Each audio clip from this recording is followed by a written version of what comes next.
Hey, what's going on, everybody? This is Chris. You're listening to Tales from the Tarheel State. Hope everybody's doing all right this week. How the fuck are you? Hope everybody's good. I'm tired and sore. Feel like an old man right now. Was up on a big old building trying to clean the gutters out and stuff. It's a big flat top place about the size of a grocery store. Like the size of a big chain grocery store, like a Food Line or something. If you're Harris Teeter, Wegmans, maybe something like that. Maybe not that fucking big. Not as big as a Walmart, you know what I'm saying? But not as small as like a little small convenience store. But so yeah, I was up there working on that place, doing some cleaning up around there, and trying to help out as much as I can around that shop when there's at that wood shop. If there's nobody there, I don't really know shit. They usually, they try to give me some work and stuff I can do around there when there ain't nobody there, because I don't know how to run any of that equipment really. So, and most of it you need two people to operate anyway. So yeah, what's been going on? How is everybody? Hope everybody's doing good. Tar Heels got the shit kicked out of them last night. Boy, that was hard to watch. Yeah, that was a tough game, man. I tell you, we go from shooting well to shooting really bad. I don't know what's going on, man. And Leaky Black said we got to learn how to get fired up for the games. Something like that. But, so yeah, man, what's going on? Shit, man. What is going on? We got, I saw the bobsled team for the Olympics. Apparently, they're being made in North Carolina or something from some state grad. So congratulations to him on getting that big fat contract. I'm sure that was lucrative. At least I hope it was. Hope you worked that out well for you. Not just for the exposure, you know what I'm saying? A lot of places will try to get you like that. Companies in general will take advantage of you if you can, man, especially if you don't know what in the hell you're doing. Somebody like me, I'm taking advantage of plenty of times. But that shit will happen. But, yeah, so I saw that up in Virginia, I just thought about, what kind of jobs that they got going on up there in the marijuana industry, since that's getting ready to change up there. And so I was looking that up, and all the places I saw that were hiring seemed to be, either all the way in like Charlottesville, Richmond, places like that, or else they were really far away from the North Carolina border. So, but I thought it would be interesting to see what kind of jobs they had in that field. And a lot of them were, starting out pretty low, but they had some area sales jobs that were relatively well paying. But yeah, I was just curious to see what there was there. And so within that, I saw that they're talking about changing the sales of recreational marijuana, about letting the medical dispensaries go ahead and start selling recreational this coming September, which would be just in time for my birthday, which would be fucking really cool. I would love to be able to drive up into Virginia at my birthday and pick up some legal weed and, get stoned to the bone. To the bone. I jump his bones. I don't know if any of y'all ever saw that shit. That was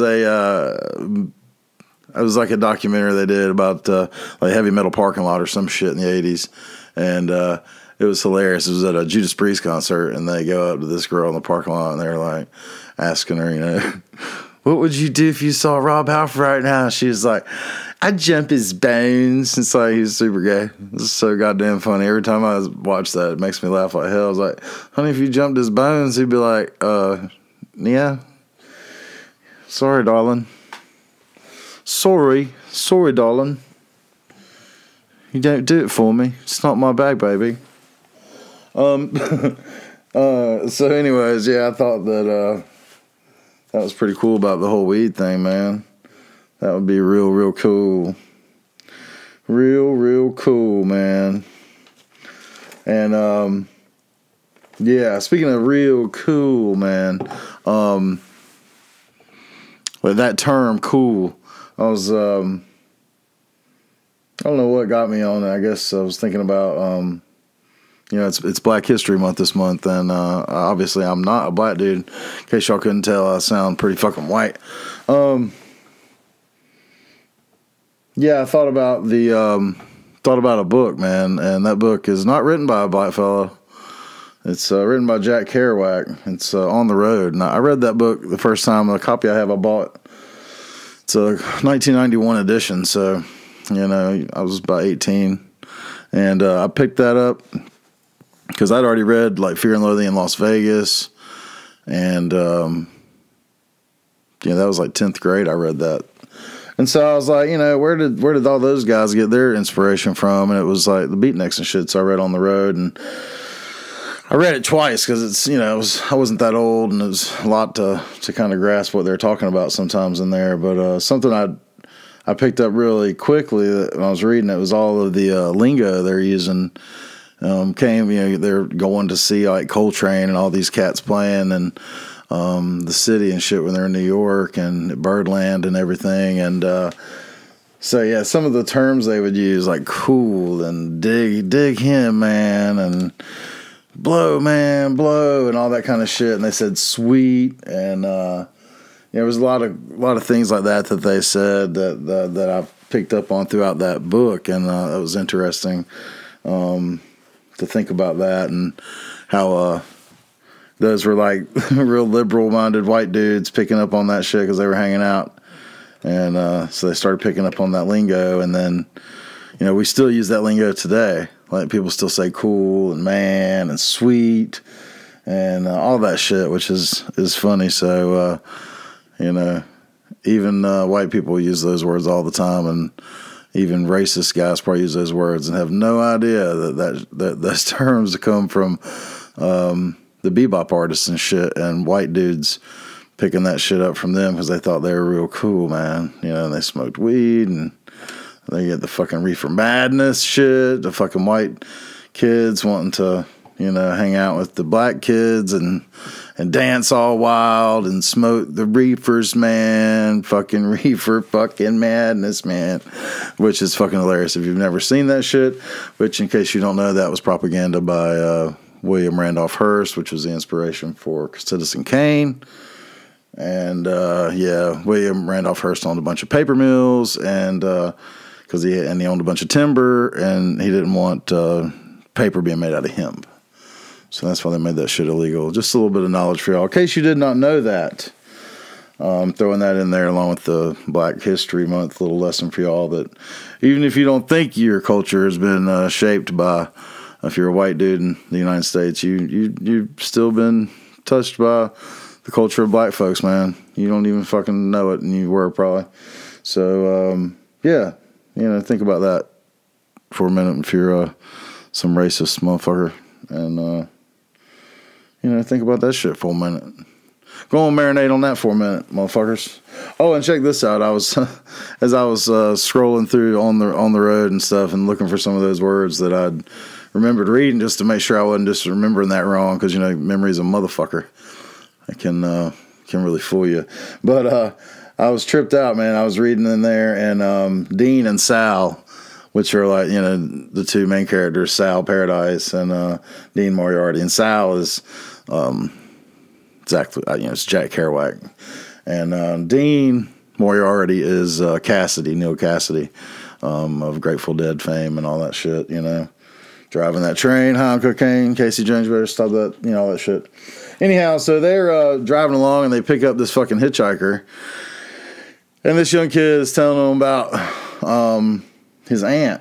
And she's got a little grocery store, and it's in Dunn, North Carolina. And that's D-U-N-N, not B-U-N-N, like where my beloved wife is from. But Dunn, where I went to Christian summer camp once when I was about, I think, between 6th and 7th grade that summer.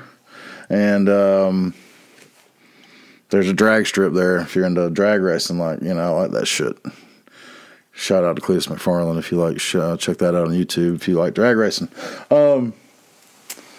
So anyway, they and they mentioned Dunn, North Carolina, which then they say is down near Fayetteville, and so they go there, and it turns out the kid was full of shit.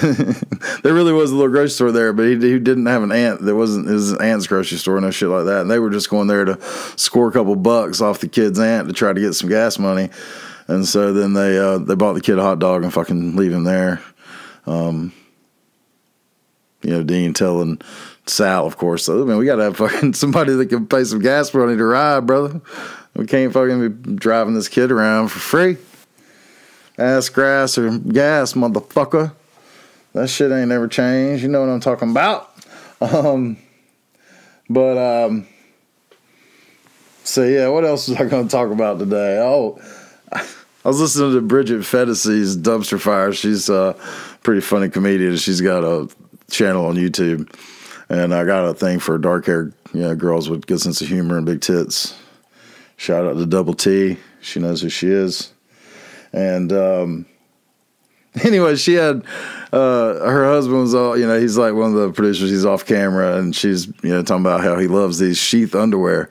Now, I don't have an advertisement with sheath underwear, but I sure would like to get one. It would make me nothing would make me happier than to have some underwear with a dick hole in them. I mean, come on, man. This is the weirdest shit ever. And that was a Dave Chappelle line, by the way. That's not my line, but that's a funny fucking line. And these underwear don't have a fly. They got a pouch for your nuts and then a pouch for your dick to go in. And I was like, damn, if you got a little bitty dick, that's triggering a lot of people out there, man. What if you're you're a grower, not a shower? How are you gonna put your turtle head down in a separate pouch? That's just like, then you just got a wad of extra. You got an extra wad of fucking fabric down there rubbing up on your fucking shit. And, even if you ain't got a big dick, you don't want that. That's not cool, man. So I don't know about this sheath underwear shit. Now, if you want me to sponsor y'all or you want to prove me wrong, y'all send me some fucking sheath underwear or sponsor me. I'll fucking talk about it. I'll talk about how wrong I was and how they're the best fucking underwear I've ever worn in my life if you fucking send me some free draws. Because ain't nothing better than free draws, you know what I'm saying? And that's a free advertisement. Listen to that shit. Come on, motherfuckers. I gotta quit doing this shit for free. I'm a doofus. I don't know why I do that. I don't know if any of y'all heard of this comedian chick, by the way, Heather McDonald. She went down hard on stage. Hope she's all right. She cracked her skull on stage. I saw footage of that on that Bridget Fettis's podcast, I think it was, maybe. Or no, it was on Jimmy Dore's podcast. No, Jimmy Dore's show on YouTube. That's what it was. But it's been around. They've been showing it a lot, and it was interesting because Bob Saget apparently bumped his head, they say, or something before he went to sleep. And she fell out, and right after she was saying that she'd been like double vaxxed and had all these vaccines and stuff, but then she's like, it's like almost like Jesus smote her. She said, so obviously Jesus loves me best. And she, right after she said that, she did this crazy little jig dance type thing. It looked like she was having a seizure. She said she fainted, but I've seen a bunch of people faint, and that did not look like she fainted. It looked like she had a crazy seizure. But hopefully she's okay. It was fucking wild to see. It looked like her eyes kind of rolled back. It was fucking wild, man. But yeah, hopefully she's all right. But anyways, the bumping, all of this made me. I haven't heard anybody say this, but when we were kids, that there's songs that we get taught, and the reason we get taught these things, I'm assuming because they were real, and that it happened a lot. And that maybe we forget these little tales that are there to teach us something. But it's raining, it's pouring, the old man is snoring. He went to bed, or bumped his head and went to bed and didn't get up in the morning. What the fuck? That shit right there. Don't fucking bump your head and then go lay down, yo. I mean, I remember when I was a kid falling and landing on my big noggin, being like, don't go to sleep, Chris. You have to stay awake. Go sit up you can't go lay down. I don't care if you're tired. That's one of the things that we learned a long fucking time ago. That's why they make those little songs to remind people of that kind of stupid shit. And, Yeah. Fucking, there's a lot of that shit, like myths and stuff. You know, there aren't necessarily all myth. There could be ways that apparently some ancient peoples might have been trying to explain to people about goddamn meteor shower coming and hitting the fucking earth. Something about, I was listening to Randall Carlson talking about this shit one time on Joe Rogan's podcast, and he was saying that about the Pleiades and a shower of fucking coming from down and lighting the earth on fire. I mean, and if you don't know about that shit hitting in Siberia, I think in 1908, it exploded in the air above the ground. You know, it was a fucking meteor or I guess it's a meteorite. Meteor. I'm not sure what it is. I guess it's asteroid when it's in space. That's right, meteor when it comes crashing in. And this exploded above ground, and luckily it happened out in the middle of nowhere, which was very, very fortunate for everyone involved. Or not involved, rather. I don't know where the hell I was going with that, man. It was some good weed. Burnt before this. Holy shit. Damn it, man. All right. So what else was I going to talk about today? I wanted to point out, I was just watching all this shit playing out on TV these days. Just so much crazy shit going on, and with the censorship and just crazy shit. And I had to write this kind of shit down because I'll think of it and I can't, just say this shit on the fly. But let me read this, see if it sounds fucking horrible. It's making my mouth dry as hell. That's seltzer water, by the way, still not drinking. That's blueberry pomegranate. Sorry about that burp. I was thinking it's very easy to be fooled by word trickery. The word trickery of a team of people that are, telling a cat that's got cue cards and an earpiece what to say. And, if you're not really paying attention to what the fuck they're saying, you can easily be misled. It's important to remember to stop and think about, what they're saying, and think about it from another perspective. Especially if what they're telling you is really, really fucking easy to connect to. There's a reason why they do that shit. And think about what they said and think about it from another perspective and figure that, somewhere in the middle there is probably the truth. So, yeah, I just wanted to write. I had to write that shit down so I don't forget about it, because I won't remember when I'm just sitting in here blathering about, because obviously I don't rehearse this or anything. I write down a bunch of shit I want to talk about, and usually do a couple bong hits, and then I come in here and I sit down and, just run my fucking mouth. Get all this shit out of my stupid head that I think about that pops in and out when I'm just doing whatever I'm doing throughout the day. And, yeah, it's fucking, it's good for me. I hope, you guys are getting some entertainment out of it, and hopefully maybe even learning something or give you something to fucking think about. In fact, I want to read a little bit out. There's a quote that is often, I've heard Lex Friedman do this quote on his podcast, and I loved it so much that I was like, wow, that's so good. I forgot what a fucking awesome line that is, especially because it's near the beginning of On the Road. I'm going to bring it back to that. I talked about that a little while ago, and I'm going to bring this back, but I'm going to read this a little bit longer than what it, people give you the really pretty shot of it, but I thought it would be better if it was, give it a little bit of context. It's only it's just slightly over half a page, so it's not that long. I'm about to sneeze. All right, so I caught that sneeze, and actually I sneezed a couple times, but now I'm going to start this whole reading over because I wasn't happy with how that turned out the first time through. So we'll see if I can pull this off a little bit better this time. All right, again, this is on page 8. All right, here we go. The whole mad swirl of everything that was to come began then.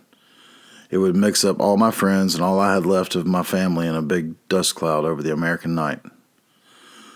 Carlo told him of Old Bull Lee, Elmer Hassel, Jane, Lee in Texas growing weed, Hassel on Rikers Island, Jane wandering in Times Square in a Benzedrine hallucination with her baby in her arms, ending up in Bellevue.